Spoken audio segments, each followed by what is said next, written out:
Need to set up your Amazon Alexa but don't have an account yet? No problem. Creating an account lets you use your Alexa device easily. In this video, I'll guide you step by step on how to make an Amazon Alexa account right from your phone. Let's get started. If you already shop on Amazon, have Prime membership, or use other Amazon services, you already have an Amazon account. You'll use these credentials to set up your Alexa device.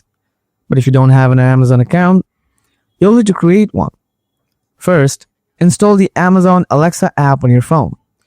If you don't have an account, there will be an option to create a new one.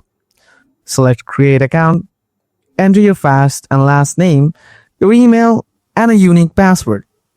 Then you need to add your phone number, or you can avoid it. After that, you'll likely need to verify your email address or phone number, and your Amazon account has been created. After that, plug your Alexa device and complete the setup. Alright everyone, that's how you create an Amazon Alexa account using your phone. I hope this video helped you out. If you have any questions, just drop them in the comments below. Thanks for watching, and I'll see you in the next video. Until then, take care, stay safe.